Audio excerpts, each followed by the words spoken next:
The two heads of state also discussed the region's economic recovery post the pandemic, as well as strengthening bilateral relations. Botswana had been the only country which had tendered a candidate for the role of SADC Executive Secretary. Recently, the Democratic Republic of Congo submitted Faustin Mokgweetsi, a senior economist at the World Trade Organization. Now, President Mokgweetsi Masisi is on a campaign trail. We are also here to consult and to seek guidance and support for the candidate that we have for the position of an organization we both belong to. And His Excellency the President, it being early on, because the position only becomes available in August, will obviously have to consult and engage his cabinet and those around him, as I too will, to think about the other positions for which we're not running. But we always remain hopeful that the turnout will be like the turnout has been when we've had positions to fill in which we both participated as those who vote. The working visit explored how the region would work on recovery post-pandemic. The presidents say there needs to be a cohesive, integrated strategy to ensure that the economies pick up. President Ramaphosa and his counterparts also shared notes over the SADC organ of politics, defense and security. We also discussed the positions that are going to become available in SADC, and also talked about Botswana's desire in that regard on how those positions can be filled, and so we're going to continue talking about that. This working visit comes as Botswana's government appoints AfriForum to deal with the pre-trial matter in relation to alleged political sabotage case. Businesswoman Bridget Motsepe was linked to this case. She was accused of funding or facilitating funds for the sabotage, a claim she has vehemently denied, even going to the extent of paying for an independent investigation to clear her name. President Ramaphosa must know that Botswana remains a brother that is faithful and loyal in its support to his party, as they are to ours. And so we will never allow anything to wedge between us or allow for anything that might disturb the peace in these parties or between ourselves and South Africa. Namapolani, SABC News. All right, so lots of developments in Tanzania today, and also a visit by Botswana with South Africa, hoping for some support for a position in SADC there. Let's unpack it all with SABC News' foreign editor, Sophie Mokoena. Sophie, let's start with what that journalist was saying about Tanzania. I mean, journalists are hopeful, holding out hope. The WHO hopeful that a new president will mean maybe the end of COVID denialism. But could everybody be disappointed here? Well, fortunately, earlier on during the media briefing of the World Health Organization in Geneva, I was able to pose a question to the Director General, Dr. Tedros, in terms of his views about the situation in Tanzania. Clearly, he was very, very diplomatic.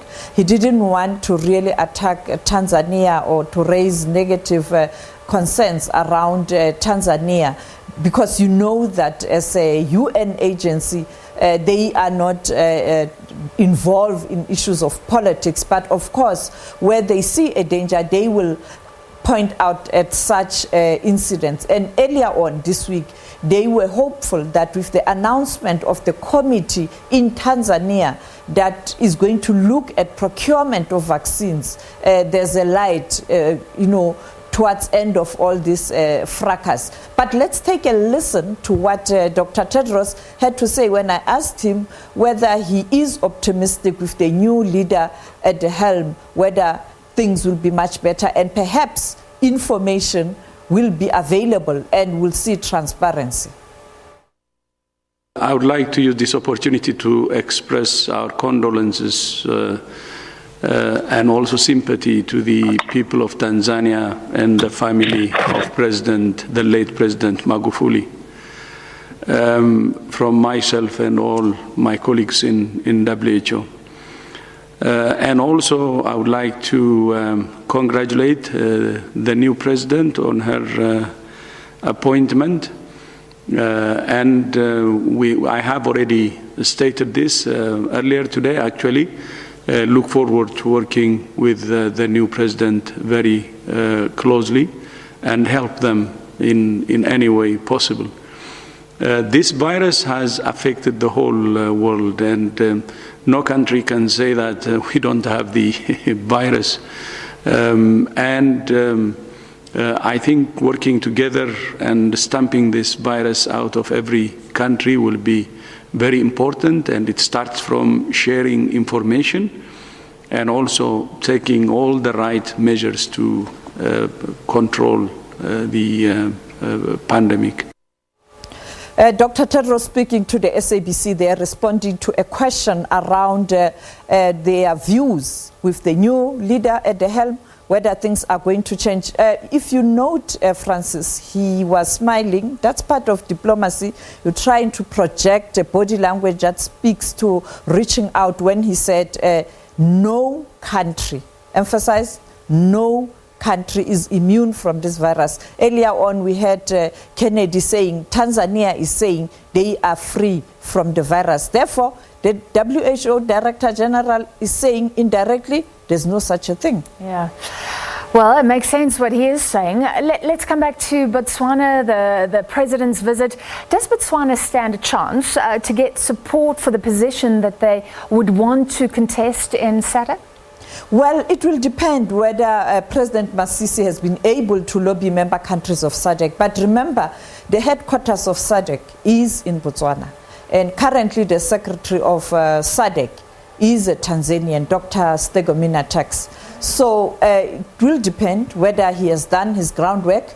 Currently, he is the chair of the organ on politics, defense and security. And perhaps he's using that position to lobby member countries. He said earlier on he was going to speak with President Mnangagwa also to lobby him to support Botswana's candidate. We don't know. Maybe other member countries, you know SADC, you have Namibia, Mozambique, South Africa, Zimbabwe, DRC, and Tanzania.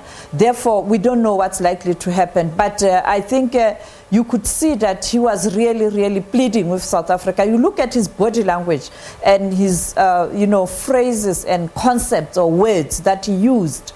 It was someone who's asking, please, South Africa, support us. So we don't know. Yeah. Well, there's this other interesting South African link. I mean, this meeting comes at a time when AfriForum, Gerrie Nel, the prosecutor that's well known here, they've been appointed by the Botswanan Prosecuting Authority to look at high-profile cases. So we're talking about politicians here. Could that somehow cause friction? Well, a very controversial move indeed, because much as Gerrie Nel is respected in South Africa in terms of their prosecution capabilities and skills, but the problem is AfriForum. When you look at the ruling party and, some people in this country, they have misgivings with AfriForum, and therefore Botswana choosing to use Gerrie Nel.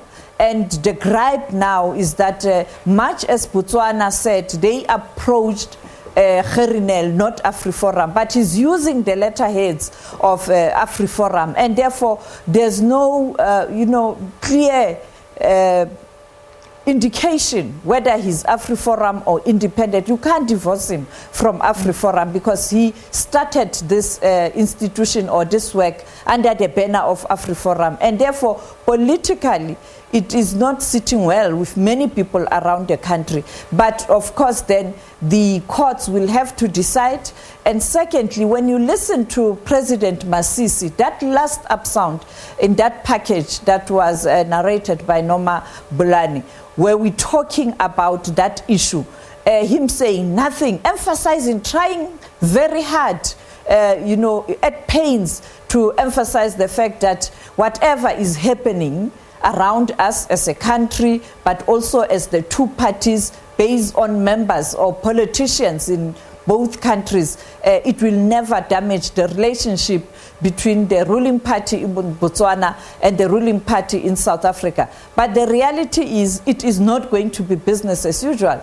Those tensions, I expect those tensions to escalate. Yeah. We know that the former president, Ian Khama, in Botswana, whom they are targeting, is going to sue the state. Secondly, we know that the central bank in Botswana said, we don't know that transaction. The South African Reserve Bank hasn't clarified this matter, and I can't think a situation where this money went through the South African Reserve Bank. You know better as an economics reporter. And also the three major commercial banks in South Africa have dismissed the reports that there was such a transaction between South Africa and Botswana. And therefore, we'll wait and see. And Bridget Motsepe has also indicated that he's going to sue the state of, the government of Botswana. So let's wait and see when the matter is before the court. For flimsy evidence or no evidence on these huge claims. Thank you very much. That was our foreign editor, Sophie Mokoena.